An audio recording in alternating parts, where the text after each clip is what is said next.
Cuối cùng Phùng Thiệu Phong đã xác nhận Triệu Lệ Dĩnh là người phụ nữ đẹp nhất trong số người phụ nữ mà anh từng yêu. Khi một con nghiện công việc gặp gỡ một gia đình giàu có theo Phật giáo, ai sẽ hối tiếc vì đã bỏ lỡ nhiều hơn. Triệu Lệ Dĩnh đã dùng khối tài sản 4,2 tỷ nhân dân tệ của mình để trà đạp giới thượng lưu, trong khi Phùng Thiệu Phong lại tìm thấy sự an toàn trong một cuộc sống giản dị.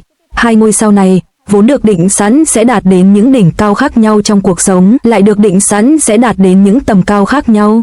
Triệu Lệ Dĩnh và Phùng Thiệu Phong, 4 năm sau ly hôn, một cuộc tranh luận toàn quốc về sự bỏ lỡ. Năm 2018, Triệu Lệ Dĩnh giơ que thử thai lên và hỏi Phùng Thiệu Phong, còn đứa bé thì sao? Anh trả lời, chúng ta hãy lấy giấy chứng nhận kết hôn trước đã, vội vã bắt đầu một cuộc hôn nhân được cả cộng đồng mạng chúc phúc. 3 năm sau, hai người đã chia tay trong sự kính trọng, dành nhiều thời gian bên nhau hơn là ở bên nhau, để lại con trai Tường Tường và vô số người hâm mộ tiếc thương. Giờ đây, 4 năm sau, một người ẵm trọn 3 giải thưởng lớn trên thảm đỏ, trong khi người kia cõng con trai trên lưng đi siêu thị. Khi một người nghiện công việc gặp một gia đình giàu có theo đạo Phật, ai lại hối tiếc vì đã bỏ lỡ nhiều hơn.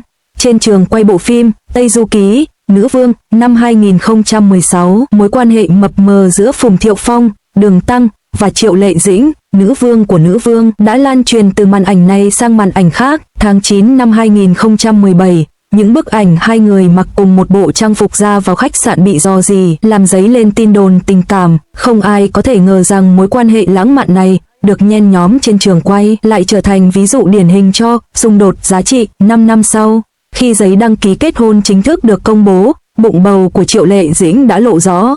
Phùng Thiệu Phong đã hoãn đám cưới vì những bất tiện khi mang thai, nhưng sau đó lại than phiền trên một chương trình tạp kỹ. Cô ấy thậm chí còn không thèm trao nhẫn cho tôi. Mâu thuẫn này đã phơi bày khoảng cách giữa hai người về kỳ vọng hôn nhân. Triệu Lệ Dĩnh, một phụ nữ nông thôn chăm chỉ, mong muốn có một sự nghiệp độc lập, trong khi Phùng Thiệu Phong, con trai duy nhất của một gia đình giàu có ở Thượng Hải, lại mong muốn có một người nội trợ truyền thống. Bản tính độc đoán của mẹ Phùng càng làm rạn nứt thêm mối quan hệ.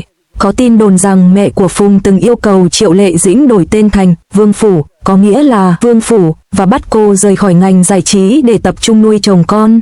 Khi Triệu Lệ Dĩnh quay lại làm việc và quay quảng cáo 28 ngày sau khi sinh con, mẹ chồng cô đã công khai chế giễu cô, nói rằng cô đã không động đến chìa khóa nhà trong 6 tháng.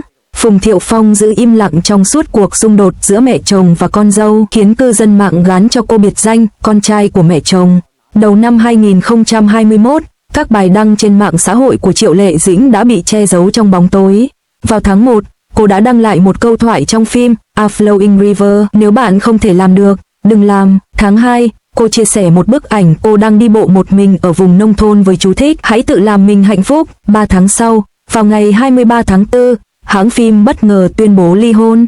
Lời chúc phúc của Phùng Thiệu Phong, cuộc đời còn dài, quá khứ còn tươi đẹp, đã trở thành một ví dụ điển hình cho một cuộc chia tay tôn trọng. Bản án ly hôn ghi rõ quyền nuôi con chung, và trên thực tế, cặp đôi này đã mô tả việc hợp tác nuôi dạy con cái là một sự kết hợp hoàn hảo. Vào tháng 4 năm 2025, Phùng Thiệu Phong một mình đưa con trai đến bệnh viện Nhi Thượng Hải để khám bệnh, và sau đó, đứa trẻ đã lên xe đưa đón do Triệu Lệ Dĩnh sắp xếp một cách dễ dàng. Trong đoạn phim bàn giao tại gara được cư dân mạng ghi lại, Phùng Thiệu Phong mặc chiếc áo nỉ giá 599 nhân dân tệ, và Triệu Lệ Dĩnh xách chiếc túi bạch kim giá 300.000 nhân dân tệ, đã âm thầm tuyên bố hai triết lý sống khác nhau. Sự trở lại của Triệu Lệ Dĩnh bắt đầu vào ngày sau khi cô ly hôn. Trong Hạnh phúc muôn nhà, cô lên tiếng bảo vệ một người phụ nữ nông dân bị bắt nạt, và trong Phong thổi Pinellia, cô hóa thân thành Từ Bán Hà, một doanh nhân đầy nhiệt huyết. Những vai diễn này giống như tuyên ngôn của cô. Năm 2023, Phong thổi Pinellia đạt điểm Double là 8,2, điểm số cao nhất trong năm dành cho một bộ phim về phụ nữ. Và năm 2024, vai diễn một phụ nữ nông dân câm điếc trong Điều 20 đã mang về cho cô giải thưởng Bách Hoa. Giá trị thương mại của cô tăng vọt, danh mục quảng cáo của cô tăng vọt từ 18 lên 34. Và năm 2024, cô trở thành người phát ngôn toàn cầu đầu tiên của Givenchy tại Trung Quốc. Khi Forbes công bố tài sản cá nhân của cô là 4,2 tỷ nhân dân tệ, mọi người đã bị sốc khi nhận ra rằng cô gái nhà quê bị mẹ Phùng khinh miệt đã giẫm đạp lên giới nhà giàu. Những lựa chọn của Phùng Thiệu Phong hoàn toàn khác. Sau khi ly hôn, anh từ chối lời mời đóng vai nam chính trong một bộ phim cổ trang và tập trung dành thời gian cho con trai tại công viên giải trí. Cuối năm 2024, anh bị bắt gặp đang đi mua sắm cùng bạn gái kém mình 19 tuổi tại một siêu thị và mối quan hệ mới của anh đã trở thành chủ đề nóng hổi. Cư dân mạng nhận thấy sự giống nhau đến kinh ngạc với Triệu Lệ Dĩnh và nói đùa rằng anh đang dùng diễn viên đóng thế để thổi hồn vào văn học. Sự khác biệt được thể hiện rõ nét qua từng chi tiết. Triệu Lệ Dĩnh tắt bộ lọc làm đẹp và đối mặt với nếp nhăn của máy ảnh, trong khi Phùng Thiệu Phong bị chế giễu là ông chủ béo ú vì tăng cân. Cô thành lập một công ty điện ảnh và truyền hình rồi chuyển sang làm nhà sản xuất, trong khi anh đầu tư vào công nghệ môi trường nhưng liên tục bị báo cáo là thua lỗ. Cô nói tại lễ trao giải Magnolia, tôi sẽ tiếp tục chạy, trong khi anh than thở trong một cuộc phỏng vấn, đơn giản là hạnh phúc. Điều trớ trêu nhất là thái độ của họ đối với các mối quan hệ. Khi Triệu Lệ Dĩnh bị đồn hẹn hò với đạo diễn Triệu Đức Ân, cô đã chiếm lĩnh các chủ đề nóng hổi với poster phim mới.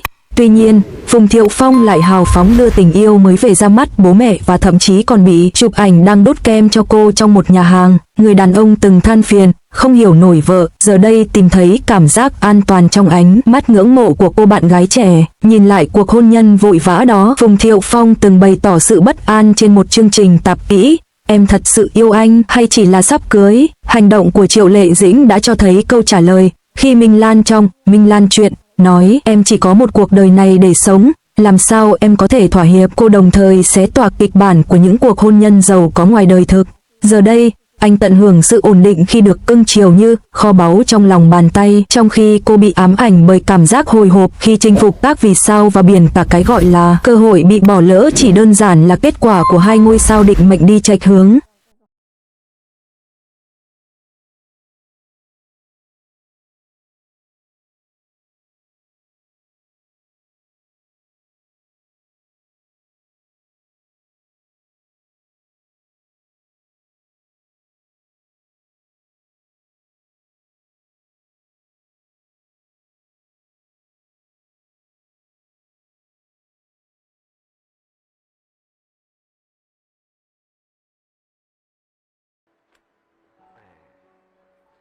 就是有些这个不放心，不放心，但是呢，